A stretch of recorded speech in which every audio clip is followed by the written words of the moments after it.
تنور بها القلوب محيط بها الذنوب إلا أعظم. Baik, pada soalan tadi, istilah yang selalu disebut tarekat dengan tasawuf.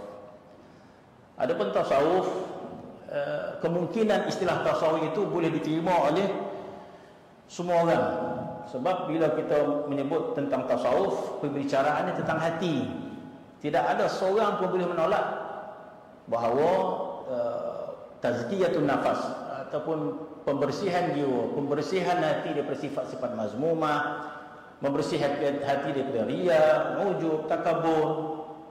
Tak mungkin seorang boleh menolak ilmu tasawuf ini. Jadi ilmu tasawuf adalah ilmu untuk membersihkan hati, membersihkan jiwa ataupun akhlak, ilmu akhlak. Sebab itu sebagian ulama mengatakan at-tasawuf kulluhu akhlak. At-tasawuf kulluhu akhlaqun. Ilmu tasawuf itu keseluruhannya adalah akhlak. Man zada akhlaqan zada tasawufan. Barang siapa bertambah akhlak dia, bertambah tasawuf dia. Jadi kalau itu maksudnya yang tak ada seorang pun boleh menolak ilmu tasawuf ini, sebab dia adalah ilmu untuk membersihkan jiwa.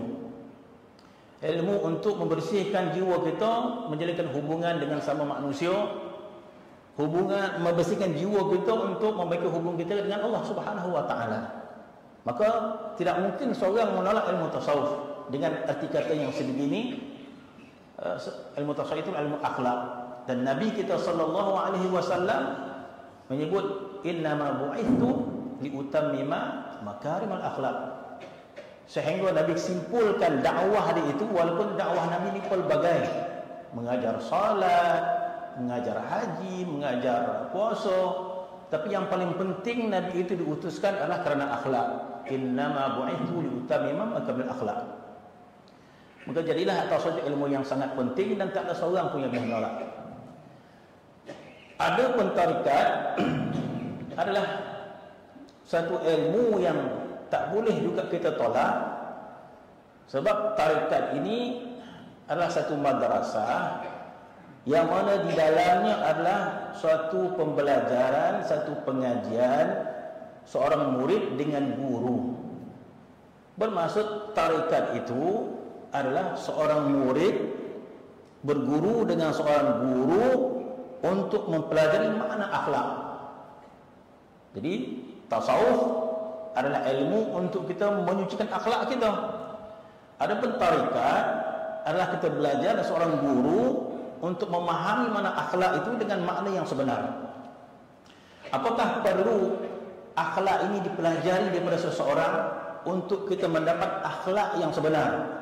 Atau kita boleh belajar akhlak ini sekadar kita baca buku dan kita boleh faham akhlak? Maka tu pulang. Apakah seseorang itu boleh belajar Quran melalui internet? Kalau boleh, silakan. Ataupun kita mencari seorang guru untuk kita belajar Al-Quran tersebut. Mana yang lebih kita siqah?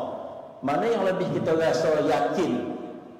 Ada orang dia tak nak belajar guru, dia belajar ke internet. Ya, boleh, betul sebutan dia. Dapat dia sebut makhraj, idgham, iqlab semua. Ataupun kita cari seorang guru, kita belajar langsung kepada seorang guru. Begitu juga tarekat. Kenapa masuk tarekat? Sebab kita belajar kepada seorang guru erti kata akhlak yang sebenar. Bahkan dalam tarekat ini adalah untuk kita belajar satu ilmu untuk memahamkan bagaimana hubungan yang sebenar dengan Allah Subhanahu wa taala. Maka perlu belajar dengan seorang guru. Kalau ilmu-ilmu yang biasa pun ada guru yang kita belajar, apatah lagi tentang Allah Subhanahu wa taala. Dalam Al-Quran Allah Subhanahu wa taala menyebut dengan jelas, dan ayat itu merujuk kepada seorang murid belajar dengan seorang guru. Istilah tarekat itu bermaksud seorang belajar dengan seorang guru tentang makna akhlak. Maka Allah Subhanahu wa taala berfirman, Ar-Rahman fas'al bihi khabira. Ar-Rahman, Allah Subhanahu wa taala yang bersifat dengan Rahman. Siapa Allah Subhanahu wa Rahman? Kalau sekadar kita tengok kamus, kita dah faham dah. Ar-Rahman Allah Taala yang Maha Penyayang, Maha Pemurah. Oh, Dah faham dah? Apakah sekadar itu? Kita buka kamus, dah tahulah mana Rahman. Kalau kita kata Rahman itu maksud dia penyayang, kita boleh kiaskan kepada seseorang yang penyayang, mak ayah penyayang. Madai kita memahami Rahman Allah Subhanahu Wa Taala dengan melihat sosok seorang yang penyayang. Ayah dia seorang penyayang. Faham dia Ar-Rahman itu seperti ayah dia yang penyayang. Tetapi Al-Quran menyebut tidak semudah itu untuk kita mengenali Allah Subhanahu Wa Taala yang bersifat dengan Rahman. Sehingga Allah Subhanahu Wa Taala berfirman, fas'al bihi khabira. Tanyalah orang yang khabir. Ulama kata khabir berbeza dengan alim. Alim kita belajar, kita dapat ilmu.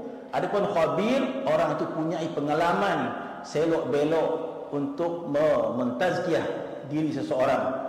Maka itulah sosok seorang murabbi untuk menterbiah seorang murid dia bagaimana untuk memahami makna akhlak yang sebenar kepada Allah Subhanahu Wa Taala. Maka tarikat itu adalah kita berguru dengan seseorang murabbi. Begitu juga dengan Al-Quran. Jadi hujah kita Al-Quran. Kalau orang tak setuju tu pulang ke dia lah.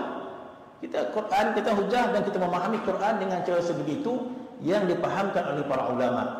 Dalam satu ayat Al-Quran firman Allah Subhanahu Wa Taala, a'udzubillahi minasyaitonir rajim, may yahdillahu fahuwal muhtad wa man yudlil falan tajid lahu waliyan mursyida. Ayat sangat jelas bahawa perlunya seorang mencari guru murabbi untuk memahami mana akhlak dengan Allah Subhanahu Wa Taala. Maka jelas sekali bahawa tarikat itu berdasarkan Al-Quran, berdasarkan hadis Nabi sallallahu alaihi wasallam, sehingga penghulu tarikat, penghulu orang tasawuf Al-Imam Junaid Al-Baghdadi. Kenapa beliau dinamakan Sayyidut Taifah? Kerana kebanyakan tarikat, mazhab tarikat silsilahnya akan sampai kepada Imam Junaid Al-Baghdadi. Begitulah dimuliakan oleh Allah Subhanahu Wa Taala penghulu. Sebab itu dalam apa kita kata tasawuf kita adalah beralihkan Imam Junaid, kita kata. Kenapa? Sebab beliau tercantumnya silsilah kepada Imam Junaid Baghdadi. Apa kata Imam Junaid Baghdadi tentang tarikat tasawuf? Ilmuna hadza musyayyadun bil kitab was sunnah. Jadi orang nak dakwa apa lagi? Imam Junaid adalah penghulu orang tasawuf, penghulu orang tarikat. Jadi apa kata penghulu orang tarikat? Ilmuna hadza musyayyadun bil kitab was sunnah. Ilmu kami ini terkait lapan Al-Quran dan sunnah. Barang siapa tidak belajar Quran, tak belajar sunnah, maka mereka itu bukan orang tasawuf. Jelas. Jadi orang nak dakwa-dakwa, kata orang jempol pokok dia lah. Nak tamah dan sebagainya. Ataupun orang bersangka-sangka, buruk sangka dan sebagainya, pokok dia lah, kita kata. Tapi orang yang amalnya perlu tegas, perlu kuat, tidak goyah, walaupun orang mandang macam-macam. Nak buat macam mana kita kata? Tapi itulah dia.